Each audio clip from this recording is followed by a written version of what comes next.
আগন্তুক বিধানসভা নিৰ্বাচনত আমাৰ প্ৰিচাইডিং ছাৰসকলে কেনেকৈ প্ৰিচাইডিং ডায়েৰীখন ফিল আপ কৰিব তাৰে এটা ভিডিঅ' বনাবলৈ চেষ্টা কৰিছোঁ। চলো আহে ভিডিঅ'টা আৰম্ভ কৰি। 1 নম্বৰত আছে name of the constituency in block letter. আপোনাৰ ডিউটি যি সমষ্টিত পৰিছে এই সমষ্টিটোৰ নাম আপুনি কেপিটেল লেটাৰত লিখি দিয়ক সুন্দৰকৈ। মই ইয়াত পৰ্বতচৰা ডিউটি কৰা বুলি 5 নং পৰ্বতচৰা লিখি দিছোঁ। তাৰপিছত পল ডে কোনদিনাখন হ'ব এই তাৰিখটো লিখি দিয়ক। তাৰপিছত 3 নম্বৰত আছে number and name of the polling station. আপোনাৰ পলিং ষ্টেচনৰ নাম্বাৰ আৰু কোন স্কুল বা কোন অফিচত ইলেকশ্যন হ'ব এইটো আপুনি ভালকৈ লিখি দিয়ক। তাৰপিছত আপুনি ভোট গ্ৰহণ কৰা কেন্দ্ৰৰ ঘৰটো গভৰ্ণমেণ্ট হয়, প্ৰাইভেট হয় নে টেম্পৰাৰী হয়। সাধাৰণতে গভৰ্ণমেণ্ট হয়। 1 নম্বৰত টিক মাৰ্ক দিলে হৈ গ'ল। 4 নম্বৰত আছে number of polling officer required locally if any. আপুনি কোনোবা পলিং অফিচাৰ এপইণ্টমেণ্ট দিছে নেকি? সাধাৰণতে দিয়া নহয়, নীল বুলি লিখি দিলে হ'ল। 5 নম্বৰটো নীল বুলি লিখি দিলে হ'ল। 6 নম্বৰত হ'ল ইলেক্ট্ৰনিক ভোটিং মেচিন। ভোট নিয়াৰ কাৰণে আপোনাক কণ্ট্ৰল ইউনিট আৰু বেলট ইউনিট কেইটা দিয়া হৈছিল? সাধাৰণতে এটা দিয়া হয়। 6ৰ 1 number number of control unit use. 1 বুলি লিখক কাৰণ আপোনাক এটাই কণ্ট্ৰল ইউনিট দিয়া হৈছে, 1 লিখক।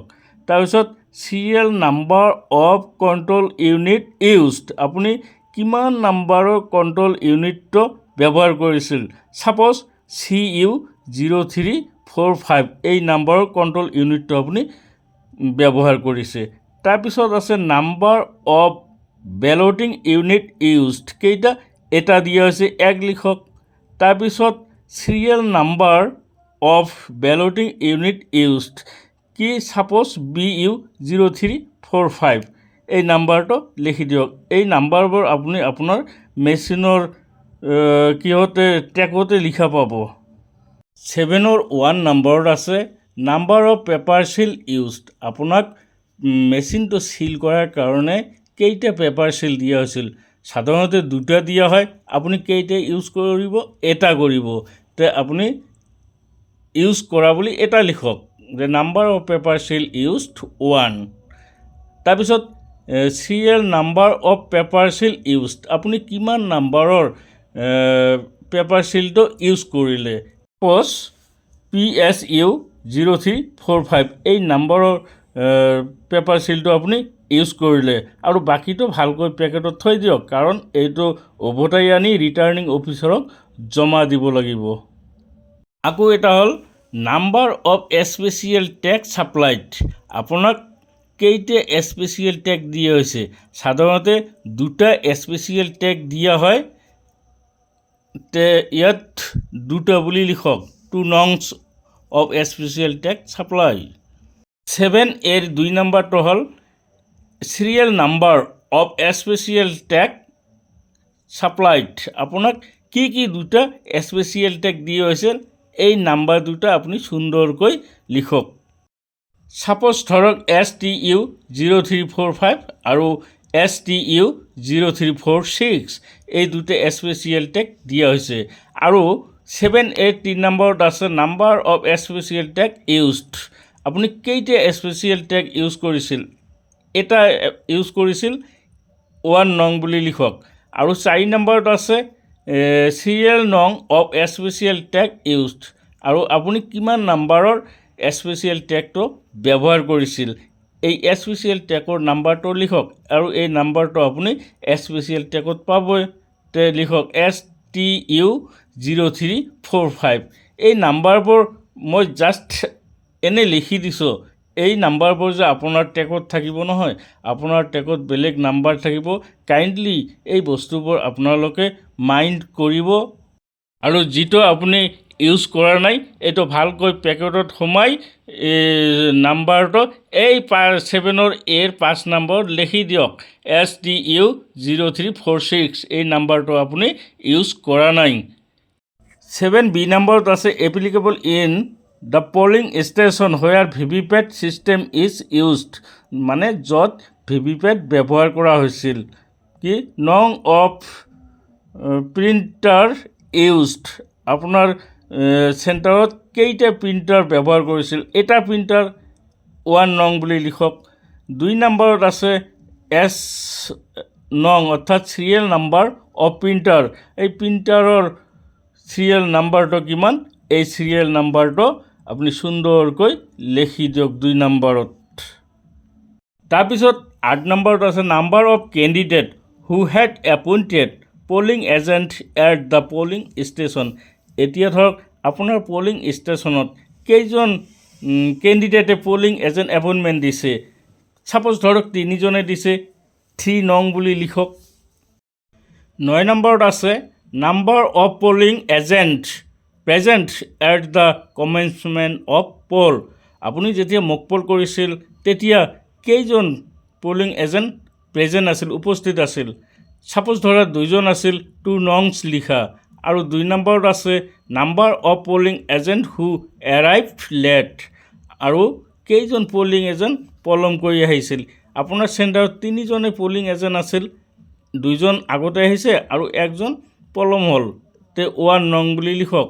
আৰু 9ৰ 3 নম্বৰত আছে number of polling agent present at the close of the poll, আৰু আপোনাৰ ভোট শেষ হোৱালৈকে কেইজন পলিং এজেণ্ট আপোনাৰ চেণ্টাৰত উপস্থিত আছিল? 3জনে আছিল, তে লিখক 3 নংছ অফ পলিং এজেণ্ট, 3 নংছ দিলে হ'ল। তাৰপিছত 10 নম্বৰত আছে total number of vote assign to the polling station. আপোনাৰ ভোট চেণ্টাৰত কেইটা ভোটাৰ্ছ আছে?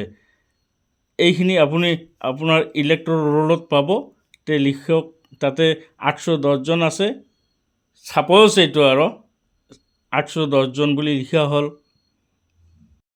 2 নম্বৰত আছে number of electors allotted to vote according to mark copy of the elector roll. ইলেক্টৰৰ মাৰ্ক কপি মতে কেইজন ভোটাৰে ভোট দিছিল? ছাপ'জ ধৰা 684জন, তে লিখক 684 নংছ। 3 নম্বৰত আছে total number of electors as entered in the register of voters form 17A, আৰু ফৰ্ম 17A মতে কেইজন দিছে? একেই হ'ব, 684জন।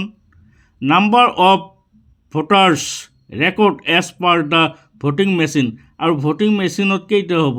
নিশ্চয় একেই হ'ব, 684।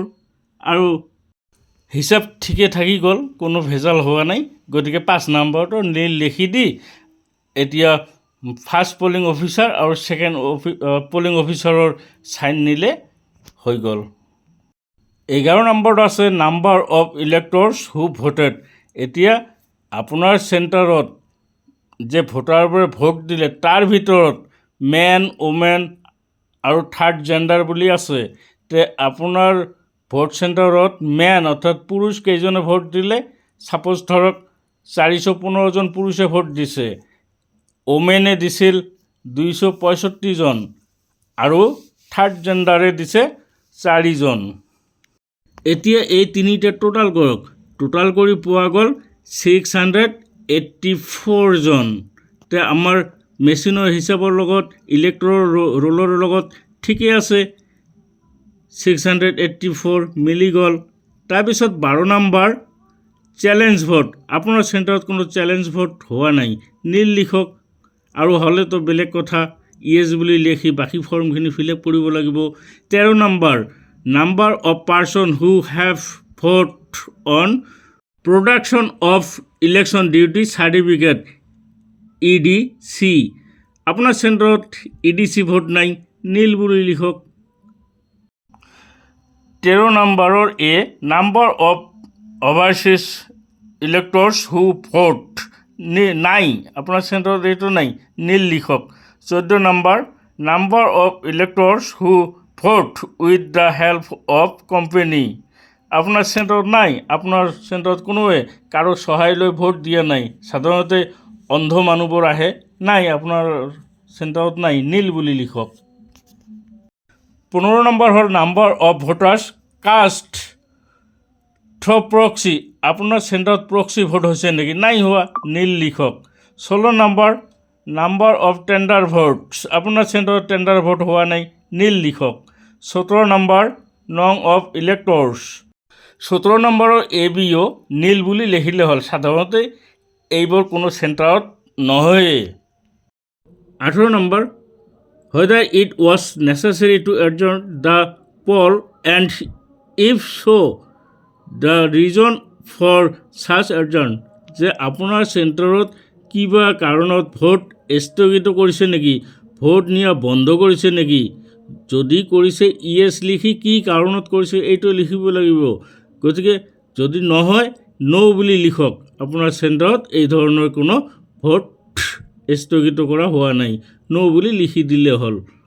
আৰু 19 নম্বৰত হ'ল number of voters caste in every 2 hours, 2 ঘণ্টাৰ মূৰে মূৰে আপোনাৰ চেণ্টাৰত কিমান ভোট পল হ'ল, এইখিনি নোট কৰিব লাগে। এতিয়া 7টাৰ পৰা ভোট আৰম্ভ কৰিছে, 7টাৰ পৰা 9টালৈকে কিমান হৈছিল 190 জন, 9টাৰ পৰা 11টালৈকে 210 জন,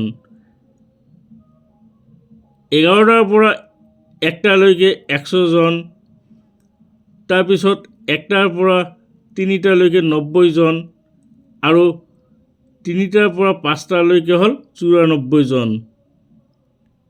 19B details of visitors at polling station as per visit sheet, আপোনাৰ ভিজিট শ্বীট মতে কেতিয়া কোন সময়ত কোন ভিজিটৰ গৈছিল এইখিনি ডিটেইলছ দিয়া আছে। কি হ'ল 1 নম্বৰত ছাপ'জ ধৰা DO গৈছিল, DO যোৱাৰ কেতিয়া গৈছিল 8:30 তাৰপিছত আপোনাৰ চেণ্টাৰত কি ধৰণে ভোট হৈছিল পেচফুল, শান্তিপূৰ্ণভাৱে, আৰু যেতিয়া DO গৈছিল তেতিয়া কিমানটা ভোট পল হৈছিল 140টা এজ পাৰ ফৰ্ম 17 মতে 140টা, আৰু EVMতো একে থাকিব 140টা। তাৰপিছত 2 নম্বৰত আৰু গ'ল, আৰু কেইটাত গৈছিল 10টাত গৈছিল, আৰৰ সময়ত কিমান ভোট পল হৈছিল 290টা। তাৰপিছত ছেক্টৰ যেতিয়া গৈছিল তেতিয়া সময় হৈছিল 1 বাজিছিল, আৰু তেতিয়া ভোট পল হৈছিল 500টা। তাৰপিছত জোনেল অফিচাৰ যেতিয়া গৈছিল তেতিয়া ভোট পল হৈছিল 550টা, আৰু কেতিয়া গৈছিল 4 বজাত। এইখিনি ডিটেইলছ ফিল আপ কৰি থৈ দিয়ক। 20 নম্বৰত হ'ল number of slip issue at the closing hour of the poll on electors, অৰ্থাৎ আপুনি ভোট বন্ধ কৰাৰ সময়ত বা 5 বজাৰ পিছত আৰু ভোট কোনোবাই দিছে নেকি, আৰু কিমান মানুহক আপুনি ভোট দিবলৈ দিলে, এই মানুহবোৰক আপুনি টোকন দিছেনে নাই, এইবোৰ। মই ইয়াত কোনো টোকন ইছ্যু কৰা নাই, গতিকে ইয়াত ন' বুলি লিখিছোঁ। আৰু আপুনি যদি টোকন ইছ্যু কৰে, কেইটা টোকন ইছ্যু কৰিলে, কেইজনক ভোট দিব দিলে, এইবোৰ লিখিব লাগিব। আপুনি তেতিয়া ইয়েছ বুলি লিখি তাৰপিছত কেইজনক ভোট দিব দিছে এইটো লিখিব লাগিব। তাৰপিছত 20B নম্বৰত আছে time at which poll finally closed after the last such elector cast, অৰ্থাৎ আপুনি কিমান সময়ত ভোটটো বন্ধ কৰিছিল। 5 বজাত, এতিয়া মই 5 বজাত ভোট ক্ল'জ কৰিছিলোঁ, 5 PM বুলি লিখি দিছোঁ, আৰু কোনোবাই যদি ভোটাৰ শ্লিপ ইছ্যু কৰে তেতিয়া লেট হ'ব, ফাইনেলি কেইটাত বন্ধ কৰে এই টাইমটো ইয়াত লিখি দিব লাগিব। 21 নম্বৰত আছে ইলেক্টৰেল অফেন্স উইথ ডিটেইলছ, আপোনাৰ চেণ্টাৰত কিবা অপ্ৰীতিকৰ ঘটনা হৈছে নেকি, নাই হোৱা, ন' অফেন্স লিখক, বা ন' লিখি বাঢ়িব ন' লিখি দিলে হৈ গ'ল। 22 নম্বৰ হ'ল ৱাজ দ্য পল ইণ্টাৰাপ্টেড অৰ অবষ্ট্ৰাক্টেড বাই, আপোনাৰ ভোট কেন্দ্ৰত কিবা বাধাপ্ৰাপ্ত হৈছে নেকি ভোট নিয়াত, নাই হোৱা, ন' বুলি লিখক। আৰু যদি হৈছে তেনেহ'লে 1 2 3 4 5 6 নম্বৰলৈকে আছে, কোনটোত বাধা হৈছে এইটো অপশ্যন লিখিব লাগিব। ইয়েছ বুলি লিখি এইটো মাৰ্ক কৰি দিয়ক, টিক মাৰ্ক দিয়ক। তাৰপিছত 23 নম্বৰ, was the poll vitiated by any voting machine used at the polling station having been unlawfully taken out of the custody of the presiding officer, accidentally or intentionally lost or destroyed, damaged or tampered with।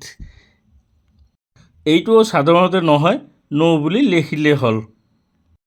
24 number, serious complaints if any made by the candidate or agent, নাই করা, no লিখা। 25 number, number of cause of breach of law and order, নাই হওয়া, no লিখা। 26 number, report of mistake and irregularities committed if any, নাই হওয়া, no লিখা। 27 number, whether the declaration have been made before the commencement of the poll, এইটোৰ ট্ৰেইনিঙত কৈয়ে দিয়ে যে যেতিয়া মক পল কৰিব তেতিয়া আপোনালোকে ডিক্লেৰেশ্যন দি নিব। ডিক্লেৰেশ্যন দিয়া হৈছে, এতিয়া ইয়েছ বুলি লিখি ফিনিছ কৰিলে হ'ল। তাৰপিছত প্লেচ লিখক, তাৰপিছত ডেট লিখক, প্ৰিচাইডিঙে চাইন চৈ কৰি এনভেলপৰ ভিতৰত সোমাই সুন্দৰকৈ পেকেট কৰি জমা দিবলৈ আহি যাওক। ধন্যবাদ থাকিল।